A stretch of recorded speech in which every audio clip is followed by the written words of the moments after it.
எல்லாரும் என்ன கேட்டிருக்கீங்கன்னா, தேஜஸ் நெட்வொர்க் என்ன ஆடுது, தேஜஸ் நெட்வொர்க் என்ன ஆடுது. ஏன்னா தேஜஸ் நெட்வொர்க் பற்றி நீங்கள் பேச மாட்டேங்கிறீங்க. அன்றைக்கி பேசினீங்க, இன்றைக்கி பேச மாட்டேங்கிறீங்க. ஏன் பேச மாட்டேங்கிறீங்க?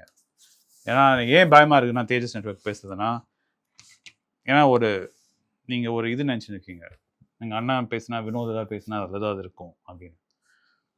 சம்டைம்ஸ் அப்படி கிடையாது. தேஜஸ் நெட்வொர்க் அது ஒரு கதை. அது மாதிரி ஏன் அதை பற்றி நான் ஃபஸ்ட்டு பேசினேன்னா, அது ரேடாரில் வந்தது. ஏன் வந்ததுன்னா, டாட்டா வந்து அவங்களே வந்து இந்த கம்பெனியில் இன்வெஸ்ட் பண்ணியிருக்காங்க. எப்படி இன்வெஸ்ட் பண்ணியிருக்காங்கன்னா, அவங்க பேரில் நேராக இன்வெஸ்ட் பண்ணாமல் இன்னொன்று ஹோல்டிங் கம்பெனி மூலமாக இன்வெஸ்ட் பண்ணியிருக்காங்க. ஆல்மோஸ்ட் ஓன் த கம்பெனி, அவ்வளோ லெவல் இன்வெஸ்ட் பண்ணியிருக்காங்க. அப்புறம் நான் அந்த வீடியோவில் பேசுகிறது மாரி அவங்க டிசிஎஸ் லீடர்ஷிப்பும் இந்த லீடர்ஷிப்பும் பிரிட்ஜாக இருக்குது, இப்போ ஸ்டாடலாக இருக்குது. ஒரே ஆள் வந்து இங்கே வந்து அங்கே வந்து மேனேஜ்மெண்ட்டில் இருக்காரு, இங்கே வந்து சிஇஓவாக தான் நினைக்கிறேன் சேர்ந்துருக்காரு. ஸோ அதெல்லாம் பார்க்கறதுக்கு வந்து there is something Tata is planning with Tejas network. ஏன்னா அவங்க வந்து இந்த 4G 5G டெக்னாலஜி கம்யூனிகேஷன் இதில் வந்து இதுமாரி ஜூனிப்பர் மாரி கம்பெனிங்க மாரி அந்த இந்தியாவிலே தயார் பண்ணியிருக்காங்க, நம்ம ஜுகாட் பண்ணியிருக்காங்க இந்தியாவிலே. So there is something there. But ரீசெண்டாக நடந்த குவார்டர்லி ஏர்னிங்ஸில் வந்து it is showing lots of weaknesses also. யூஸ்வலாக வந்து if it wasn't Tata's name attach to this company, டாட்டாவோட பேர் இந்த கம்பெனி கிட்ட இருக்கானா இந்த கம்பெனியை தொடவே தொடாதன்னு போனாங்க. ரெட் ஃப்ளாக்ஸ்ன்னு சொல்லுவோம். ஏன்னா first over dependency on BSNL. இந்த பிஎஸ்என்எலோட தான் ஒரு பெரிய ஆர்டர் அவங்கக்கிட்ட. ஸோ அதில் ஒரே டிபெண்ட்டாக இருக்காங்க. அதனால வீக் ரெவென்யூ டைவர்சிஃபிகேஷன். சரிங்களா? வீக் ரெவென்யூ டைவர்சிஃபிகேஷன்னா அது தவிர வேறு ஒன்றுமே கிடையாது. And we all know government of இந்தியாவோட எப்படி இருக்குது பிஸ்னஸ் செய்யறதுக்கு. யாரெல்லாம் பிஸ்னஸ் செஞ்சுருக்கீங்களோ, அதுவும் கவர்மெண்டோட பிஸ்னஸ் செஞ்சீங்களோ உங்களுக்கு டெஃபினட்டாக புரியும் how it is to work with the government of India. So that is அதனால தான் வீக் ரெவென்யூ டைவர்சிஃபிகேஷன். மூணாவது வந்து அவங்க ஆனுவல் குவார்டர்லி போல என்ன தெரியும், மேனுஃபேக்சரிங் சப்ளை செயினில் நிறைய இன்எஃபிஷியன்சிஸ் இருக்குது.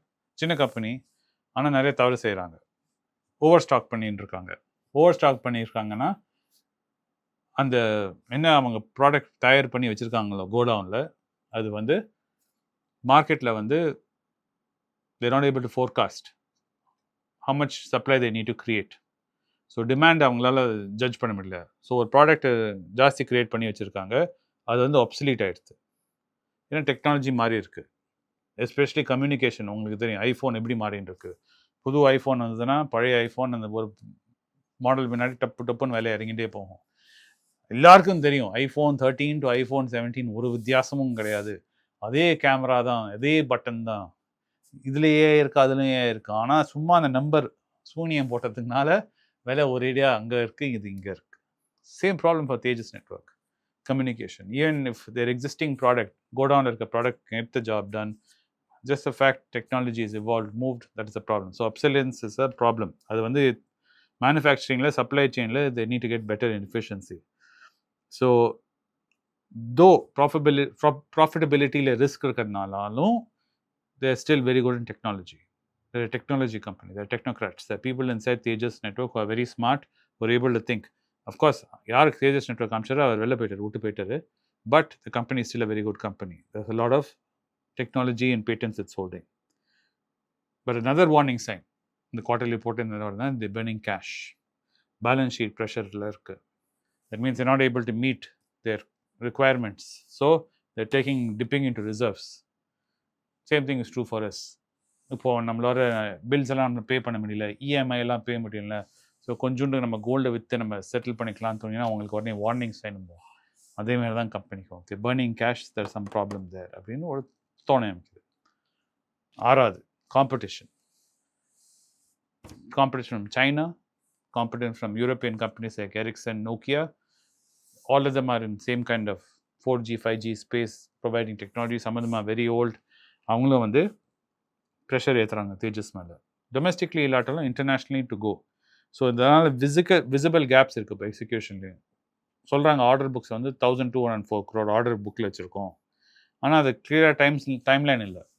when these orders will be executed and when this will turn into revenue and cash.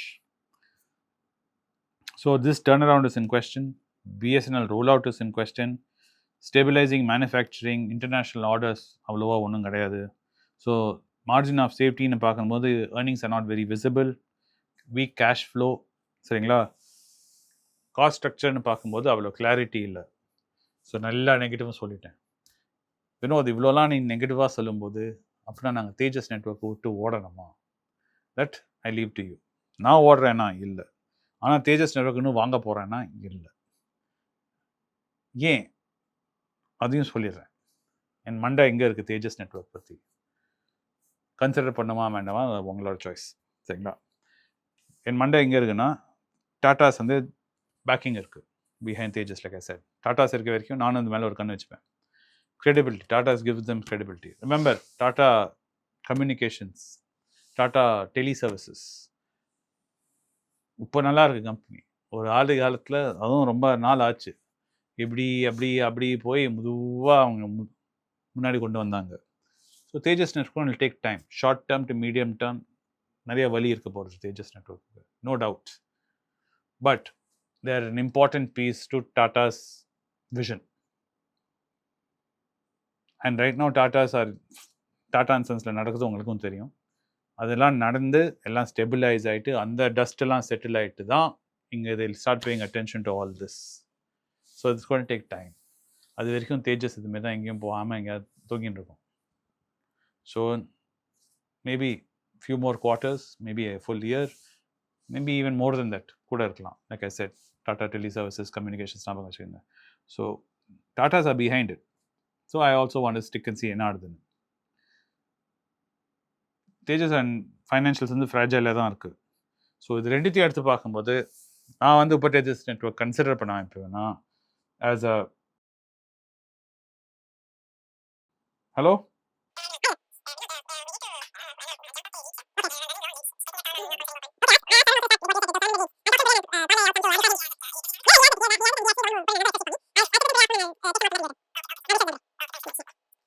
So deep value இன்வெஸ்டராக பார்க்கும்போது I would say it's too early to revisit Tejas network. ஏன்னா வலி இன்னும் இறங்க தான் போகிறது.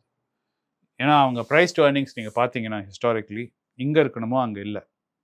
ஏன்னா ஏர்னிங்ஸ் இறங்கினால ப்ரைஸ் டு ஏர்னிங்ஸ் வந்து ப்ரைஸ் டிவைட் பை ஏர்னிங்ஸ், சரிங்களா. So simple math equation, ratio. So ஒன்று கீழே இறங்கிதுன்னா இன்னொன்று மேலே இருக்கிறதும் கீழே இறங்கினா தான் அது ரேஷியோ மெயின்டைன் ஆகும். கீழே இருக்கிறது தான் கீழே இறங்கினா மேலே இருக்கிறது அப்படியே இருந்ததுன்னா ரேஷியோ ஏறும், ரேஷியோ ஏறும். ஸோ மார்க்கெட் அது ஒத்துக்காது. ஏன்னா அதை வந்து ஃபீல் பண்ணுது, அது வந்து இங்கே இருக்கணும்னு. ஸோ கீழே இருக்கிறது இறங்கினா மேலே இருக்கிறதும் இறங்கணும். ஸோ கீழே இறங்கியிருக்கு இன்னும், ஸோ மேலே இருக்கிறதும் இறங்கும். So I rather wait. So this is where my mind is with Tejas Network. Yes, opportunity is there, but I'll only start taking this into consideration when it comes below 500. So அது வரைக்கும் I'll wait. இருக்க தேஜஸ் network வந்து லாஸ்ட்டில் தான் இருக்குது. விற்க போகிறேன்னா விற்க மாட்டேன், வச்சுன்னு இருப்பேன். எங்கள் அண்ணா போய் சொல்லியிருக்காரு, சரிங்களா. ஒரு 10 கம்பெனியில் நம்ம இன்வெஸ்ட் பண்ணோன்னா அதில் ஏதாவது ஒரு 5-6 கம்பெனி வந்து மல்டி பேக்கர் ஆச்சுன்னா, பெருசாக வளர்ந்ததுன்னா we can consider ourselves a winner. So Tejas Network might. Tatas இருக்க வரைக்கும் நான் நம்புகிறேன். So tata semiconductors, tata electronics எல்லாம் will some point of time, maybe 10 years from now, I don't know, synergy நடக்கும். அப்போ தேஜஸ் network will become part of it. Tata will probably take it over. Maybe. I don't know. அதான் நான் நினைக்கிறேன். நீங்கள் என்ன நினைக்கிறீங்க? கீழே கமெண்ட் பண்ணுங்கள். What is your feeling? Like I set, Tejas network வந்து கன்சிடரேஷன் ரேஞ்சுக்கு இன்னும் வரலை. 500 கம்மியாக போனால் நான் பார்ப்பேன். நீங்கள் என்ன நினைக்கிறீங்கன்னு சொல்லுங்கள். இருக்கிறத விற்றுட்டு ஐயோ பரவாயில்ல தப்பு செஞ்சுட்டேன் அப்படின்னு வெளில போகிறீங்களா, இல்லாட்டா நான் சொல்லது ஃபீல் பண்ணுறீங்களா, இல்லை நீங்கள் வேறு ஏதாவது ஃபீல் பண்ணுறீங்களா? கீழே போடுங்க, நான் படிக்கிறதுக்கு ஆசைப்பட்றேன். ரெண்டாவது, கோல்டு வந்து நேற்று கரெக்ட் ஆச்சு மார்க்கெட்டில். டிரைவர் ஃபோன் பண்ணுறாரு.